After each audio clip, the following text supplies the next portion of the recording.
Ration দুর্নীতি মামলায় জামিন পেয়েছেন জ্যোতিপ্রিয় মল্লিক। বিশেষ ইডি আদালত 50 লক্ষ টাকার ব্যক্তিগত বন্ড এবং 25,000 টাকার দুটি সিকিউরিটি বন্ডে প্রাক্তন খাদ্যমন্ত্রীকে শর্তাধীন জামিন দেওয়া হয়েছে। রেশন দুর্নীতি মামলায় একের পর এক অভিযুক্ত বাকিবুর রহমান, শঙ্কর আঢ্যরা আগেই জামিন পেয়েছেন। একা জ্যোতিপ্রিয়ই ছিলেন জেলে। ছাড়া পাওয়ার পর তৃণমূলের দলীয় কাজে যোগ দিতে শুরু করেছেন প্রাক্তন খাদ্যমন্ত্রী। মন্ত্রিত্ব পদ চলে গেলেও এখনো পর্যন্ত বিধায়ক পদে বহাল রয়েছেন, আর তাই নতুন করে যাতে ঠিকমতো কাজ করা যায় সেই দিকেই মনোনিবেশ করছেন তিনি। সম্প্রতি তাকে স্ট্যান্ডিং কমিটিতে জায়গা দেওয়া হয়েছে, তাও আবার একটি দুটি স্ট্যান্ডিং কমিটিতে জায়গা দেওয়া হলো। সূত্রের খবর যে একটি নয়, দুটো স্ট্যান্ডিং কমিটিতে তাকে জায়গা দেওয়া হয়েছে। তাকে আপাতত বিধানসভার বিদ্যুৎ এবং অচিরাচিরত শক্তি কমিটির পার্লামেন্ট ইনভাইটি মেম্বার বা স্থায়ী আমন্ত্রিত সদস্য করা হয়েছে, আর সেই সঙ্গে লোকাল ফান্ড কমিটির সদস্যও করা হয়েছে বালুকে। আর এই দুটি স্ট্যান্ডিং কমিটি থেকেই আগামী দিনে কাজ করবেন জ্যোতিপ্রিয় মল্লিক। সূত্র মারফত খবর, হাবড়ার তৃণমূল বিধায়ক জ্যোতিপ্রিয় মল্লিক জেল থেকে ছাড়া পাওয়ার পরই তিনি ঘন ঘন বিধানসভায় যাচ্ছেন, সেই সঙ্গে বিভিন্ন বিষয় খতিয়ে দেখছেন।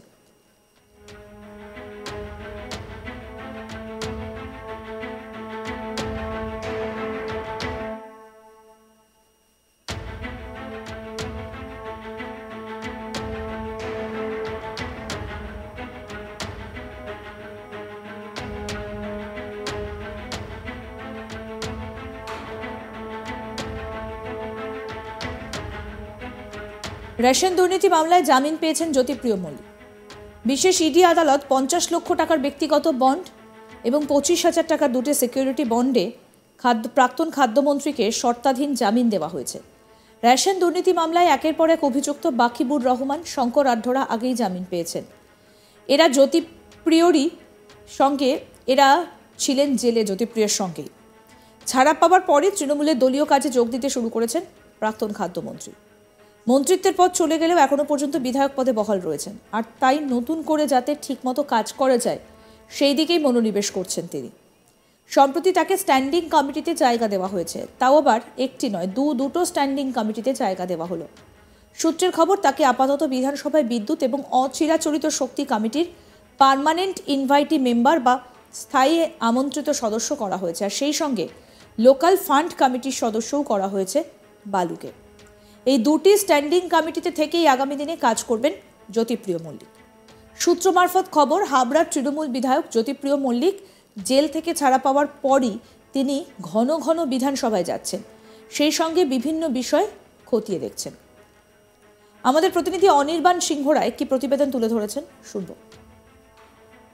রেশন স্ক্যাম দুর্নীতিতে দীর্ঘদিন ধরে একেবারে জেলে ছিলেন রাজ্যের প্রাক্তন খাদ্যমন্ত্রী জ্যোতিপ্রিয় মল্লিক, এবং তাকে দেখা যায় যে বিভিন্ন সময় কিন্তু তিনি জেলে অসুস্থ হয়ে পড়েন এবং বিভিন্ন কিছু কিন্তু খবর এই মুহূর্তে উঠে আসে, এবং তার পাশাপাশি কিন্তু তিনি দীর্ঘদিন জেলে থাকলেও এই মুহূর্তে জামিনে ছাড়া পেয়েছেন জ্যোতিপ্রিয় মল্লিক, এবং মূলত এখন কিন্তু ফের একবার তৃণমূল কংগ্রেসের বিভিন্ন কাজে যোগ দিতে শুরু করেছেন প্রাক্তন খাদ্যমন্ত্রী রাজ্যে।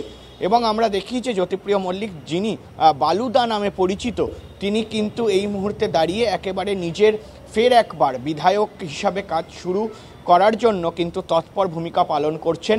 এবং মূলত আমরা জানি যে হাবড়ার বিধানসভার বিধায়ক তিনি, এবং সেখানকার বিভিন্ন খোঁজ খবরও কিন্তু তিনি নিতে শুরু করে দিয়েছেন, এবং মূলত যাতে ফের একবার সঠিকভাবে সঠিক পথে কাজ করা যায় সে কারণে কিন্তু তাকে দেখা যাচ্ছে যে বিভিন্ন সময় বিধানসভার অন্দরে আসতে এবং বিধানসভায় তিনি কিন্তু ভিজিট করছেন, তার যে কাজবাজ রয়েছে সেগুলো তিনি বারবার করে বুঝে নিচ্ছেন। এবং তারই মাঝে বলে রাখা ভালো যে এই মুহূর্তে দাঁড়িয়ে কিন্তু জ্যোতিপ্রিয় মল্লিককে ফের একবার দুটি সদস্য পদ দেওয়া হলো, এবং সদস্য পদগুলি কী কী, যেহেতু তিনি মন্ত্রী ছিলেন তিনি কিন্তু স্ট্যান্ডিং কমিটির সদস্য এর আগে হতে পারতেন না, ফলে এই মুহূর্তে দাঁড়িয়ে যেহেতু তিনি মন্ত্রী নেই এবং তিনি বিধায়ক পদে রয়েছেন একেবারে জেল থেকে ছাড়া পাওয়ার পর, তাকে কিন্তু এবার দুটি স্ট্যান্ডিং কমিটিতে জায়গা দেওয়া হলো।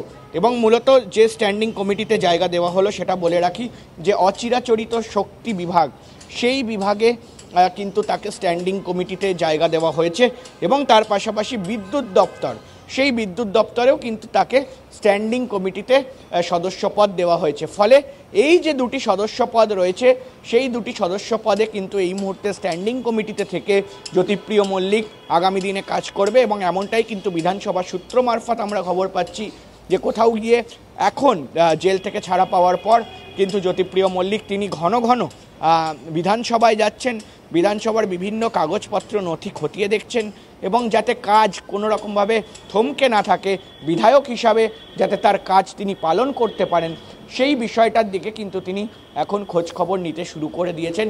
কিন্তু তারই মধ্যে এই মুহূর্তে দাঁড়িয়ে যে বড় খবর যে তাকে কিন্তু এই মুহূর্তে স্ট্যান্ডিং কমিটির সদস্য পদ দেওয়া হলো রাজ্য সরকারের তরফে এবং মূলত অচিরাচরিত শক্তি বিভাগ এবং তার পাশাপাশি বিদ্যুৎ দপ্তর, এই দুই দফতরের কিন্তু স্ট্যান্ডিং কমিটির সদস্য হিসাবে এবার জ্যোতিপ্রিয় মল্লিক কাজ করবেন এবং তারই পাশাপাশি এই মুহূর্তে দাঁড়িয়ে হাবড়ার যারা বাসিন্দা রয়েছেন বিধানসভা এলাকাটার, সেই বিধানসভা এলাকায় যাতে কাজ সঠিকভাবে এগোতে পারে, যাতে সঠিকভাবে কাজ হয় এবং বিভিন্ন বিষয় নিয়ে কিন্তু এই মুহূর্তে তিনি দেখাশোনা শুরু করে দিয়েছেন।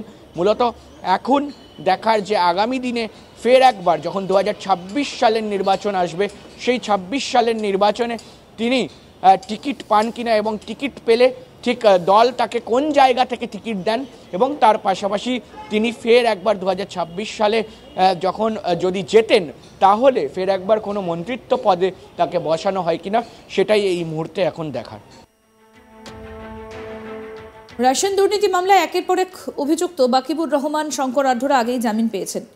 একা জ্যোতিপ্রিয়ই ছিলেন জেলে। আপাতত বালুর আইনজীবী বাকিবুর শঙ্করের জামিনকে হাতিয়ার করে তার মক্কেলের যুক্তির পক্ষে, তার মক্কেলের যা মুক্তি সেই মুক্তির পক্ষে যুক্তি দিয়েছিলেন। বলেছিলেন জ্যোতিপ্রিয় মল্লিক অসুস্থ, জেলের বাইরে চিকিৎসার প্রয়োজন। উল্টো দিকে জামিন আটকাতে মরিয়া ইডির দাবি ছিল জ্যোতিপ্রিয় দুর্নীতির গঙ্গাসাগর কিংমেকার, তিনি জেলের বাইরে বেরোলে তদন্তকে প্রভাবিত করতে পারেন। কিন্তু বিচারকের সামনে ইডির এই যুক্তি ধোপে টেকেনি।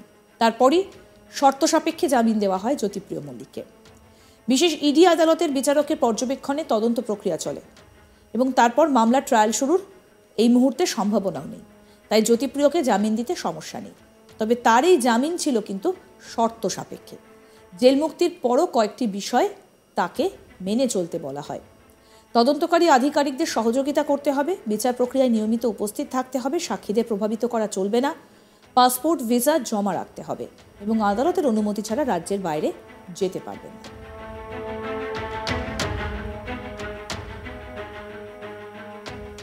আরও আপডেট পেতে দেখতে থাকুন আজ তাক বাংলা। সাবস্ক্রাইব করুন, নোটিফিকেশন পেতে বেল বাটন অপশন প্রেস করুন, হোয়াটসঅ্যাপে ফলো করুন আজ তাক বাংলা, ভিডিওটা লাইক করুন, শেয়ার করুন, কমেন্ট করুন।